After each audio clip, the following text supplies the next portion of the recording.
All right, looks like someone is ready to get their hands dirty with Solana. You've sent us a whole stack of articles, so strap in because we're going deep on this blockchain everyone's been buzzing about. I mean, beyond the headlines, Solana's fast and all that, there's way more to dig into. Yeah, Trust me. yeah, for sure. It's not just the speed itself, right? It's what that speed unlocks the whole ecosystem it's built Mm, and how it actually measures up against, the big players like Ethereum. exactly. And speaking of big players, these articles are going wild about all these real-world companies jumping on board. Shopify, Visa, Stripe, even PayPal is launching its stablecoin on Solana. I mean, this isn't just some, random crypto project anymore. This is serious mainstream attention. So is this a sign that the big financial institutions are finally taking Solana seriously? Or is this just, a marketing ploy? Oh, I think it's probably a bit of both, to be honest. Like, yeah, these partnerships grab the headlines. They definitely make Solana look more legit. But the real question is whether they actually lead to people using it. We need to see real world stuff being built on Solana and people actually using it, not just announcements and press releases. Right. So it's all about whether this hype translates into actual adoption. Love to keep an eye on that. Now, one thing that really caught my eye, Solana is being called the meme coin chain. Mm. Like, is that just a funny little quirk? Or could this love of meme coins actually be a red flag? What's interesting about that? It really says a lot about the whole culture around Solana. It seems to be attracting a younger crowd, people who are more willing to take risks, drawn in by those super low fees and the fast-paced environment. But yeah, like you said, there's a potential downside. It could mean that the focus is more on short-term gains and just speculation, instead of building something sustainable and valuable in the long run. All right, so it's almost like a double-edged sword. Speaking of things moving fast, Solana boasts some insane transaction speed, up to 65,000 per second, compared to Ethereum's, well, significantly less. Right.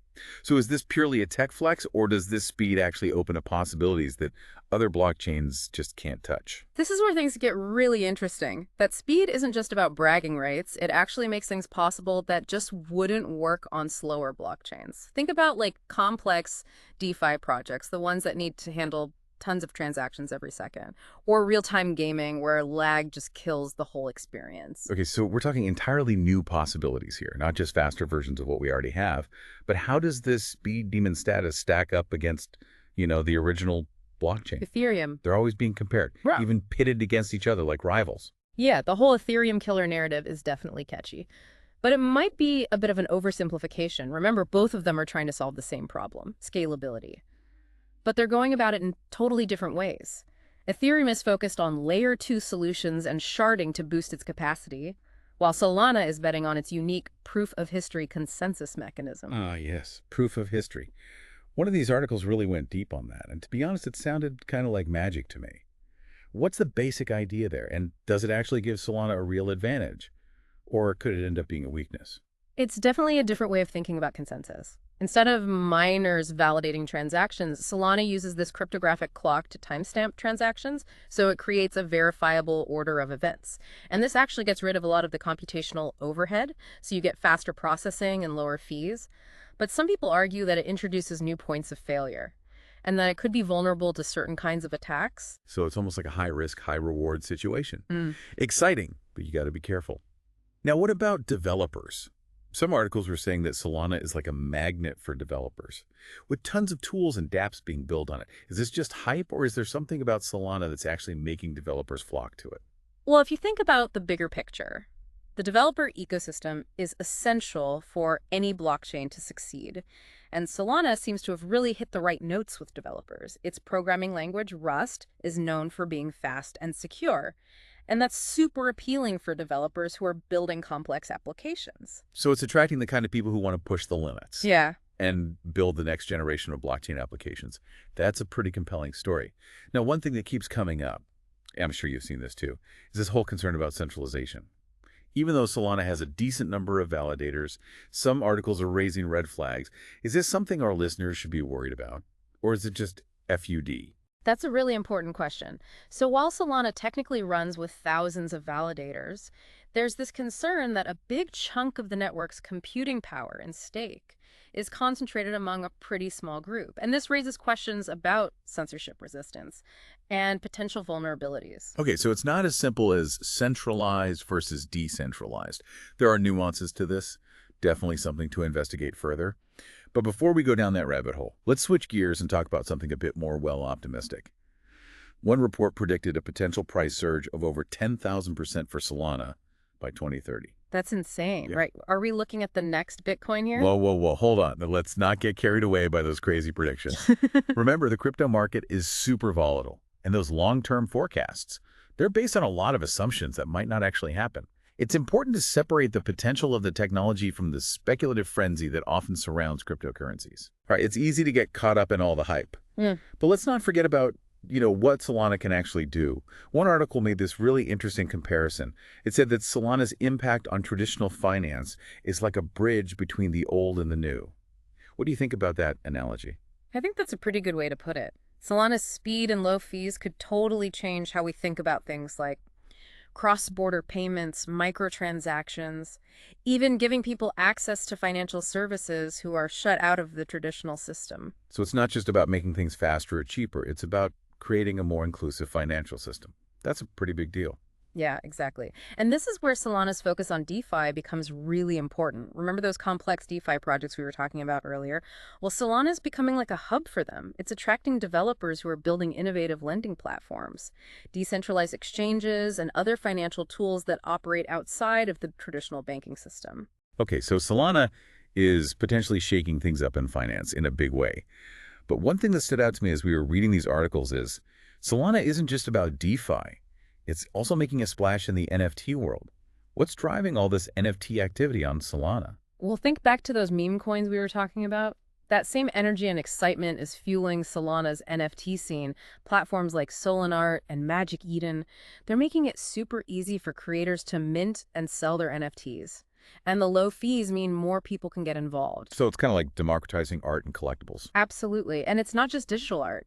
NFTs on Solana are being used for all sorts of things. Gateway gaming assets, event tickets, even representing ownership of real-world stuff. That's pretty wild. So we've got DeFi, NFTs, real-world adoption. Solana seems to be everywhere.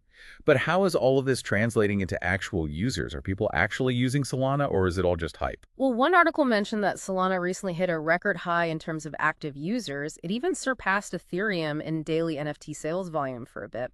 Wow, that's impressive. So people are actually putting their money where their mouth is. Exactly. And I think this growth is being driven by a few things. The excitement around NFTs, the developer-friendly environment, and of course those low transaction fees. Right. It all comes back to speed and affordability. Yeah. But let's play devil's advocate for a second. We've talked about Solana's strengths, but what about its weaknesses? What are the biggest challenges it's facing moving forward? Well, like with any new technology, there are always risks and things we don't know yet. We already talked about those concerns about centralization. That's definitely something to keep in mind. Another challenge is competition. The blockchain space is constantly changing with new platforms popping up all the time. Yeah, I saw that a bunch of the articles were talking about these Ethereum killers. Cardano, Polkadot, Algorand. Seems like everyone is trying to take Ethereum's crown. It's a constant race to innovate and get users and developers on board. Solana needs to stay ahead of the game and keep improving to stay competitive. So it's not enough to be fast and cheap. You also have to be adaptable and constantly evolving. What about those network outages that Solana had in the past? A lot of the articles mention them. Are those still a concern? That's a good point. Solana has gotten some criticism for those outages. They raised questions about whether the network is stable and reliable. They've made some big upgrades to try and fix those issues, but it's something that potential investors should definitely know about. It's a good reminder that no technology is perfect and there are always trade-offs. But let's talk about the elephant in the room. The crypto market is known for being super volatile. We saw how Solana's price tanked during the last crypto winter. What would you say to someone who's thinking about investing in Solana but is worried about the risk? Well, first thing I'd say is never invest more than you can afford to lose. Crypto is high risk, high reward. And Solana is no different. It's important to do your research, understand the technology, and be prepared for things to go up and down. So don't put all your eggs in one basket and get ready for a bumpy ride. Sure. But let's change gears a bit and talk about something that really stood out to me in these articles. The community around Solana is so passionate. Some people even call them Solana maximalists. What do you think is driving that intense loyalty and belief in Solana? I think it's a few things. The technology itself is really impressive, and it's attracting some really talented developers and builders. But there's also this feeling of shared excitement, like they're all part of something big and transformative. Like they're early adopters of a movement, not just a technology. Exactly. And that sense of community can be a huge driver of adoption and growth. Okay, so we've covered a lot of ground here. We've talked about Solana's strengths, its weaknesses, the opportunities, and the risks. But let's zoom out for a second and think about the bigger picture. Where do you see Solana fitting into the future of blockchain? Is it going to be the dominant platform, or will it find its own niche alongside other players? That's the big question, isn't it? It's still early days for blockchain, and things are changing all the time. Solana is definitely a big player, and it has the potential to disrupt traditional finance and create entirely new markets. But there's a lot of competition, and its success will depend on whether it can keep innovating and addressing its weaknesses. So it's a race to the top, and Solana is definitely in the running. But before we declare a winner, let's dive into one final aspect that I found really interesting. This whole ecosystem of projects built on top of Solana. It seems like there's a new Solana-based project popping up every day. What are some of the most interesting developments you've seen? Yeah, it's like a whole universe is being built on this one blockchain. From what I've read, it's not just DeFi and NFTs anymore. We're talking decentralized social media, gaming platforms, even prediction markets. It seems like Solana is becoming a platform for like anything you can imagine building on a blockchain. Yeah, it really shows how flexible and powerful Solana's technology is. And remember how we talked about that developer-friendly environment? It's attracting builders from all kinds of industries, each one bringing their own unique vision to the Solana ecosystem. So it's not just a tech play, it's a cultural phenomenon. Yeah. People are seeing Solana as a canvas for innovation, a place where they can experiment and create without the limitations of traditional systems. But let's bring this back to our listener who's trying to make sense of all this. What would you say to someone who's thinking, okay, Solana sounds cool, but is it a good investment? That's the million-dollar question, right? But honestly, there's no easy answer. Investing in any cryptocurrency, especially one as dynamic as Solana, comes with risks. Right. We've talked about the volatility, the competition, the concerns about centralization. It's a lot to consider. So what are the key factors someone should think about before taking the plunge? Well, the most important thing is to do your research. Don't just jump in because everyone else is talking about it. Understand the technology, the team behind it, what it can be used for, and of course, the potential risks. And maybe don't put all your eggs in one basket, right? Exactly. Diversification is key in any investment strategy, especially in the crypto world.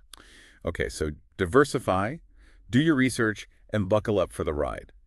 But beyond those practical tips, what's your gut feeling about Solana? You've obviously spent a lot of time analyzing it. What's your overall take on its long-term potential? I'm cautiously optimistic. Solana has a lot going for it. The speed, the low fees, the vibrant ecosystem, and it's clearly resonating with developers and users. But it's not without its challenges, and the blockchain landscape is constantly changing. So it's a tough game, and Solana needs to keep innovating and adapting to stay ahead. But even if it doesn't become the Ethereum killer, it seems like it's already carved out a significant place for itself in the world of blockchain. Definitely. And remember, this isn't a winner-take-all situation. There's room for multiple blockchains to succeed, each serving different needs and use cases. So the future of blockchain isn't about one platform to rule them all. It's about a diverse ecosystem of interconnected networks, all contributing to the evolution of this revolutionary technology. Exactly. And that's what makes this space so exciting. We're still in the early stages, and there's so much potential for innovation and disruption. Well, there you have it, folks. We've explored the ins and outs of Solana, from its mind-blowing speed to its thriving ecosystem, from the challenges it faces to the passionate community that believes in its potential. And as we wrap up this deep dive, the one thing that really stands out to me is this. Solana isn't just a technology, it's a movement. It's a community of builders, creators, and innovators who are pushing the boundaries of what's possible with blockchain. And whether it becomes the dominant platform or finds its niche alongside other contenders, one thing is certain. Solana is shaping the future of finance, art, and technology in ways we're only beginning to understand. So keep exploring, keep learning, and keep an eye on Solana. You never know what might come next. Until next time, happy exploring.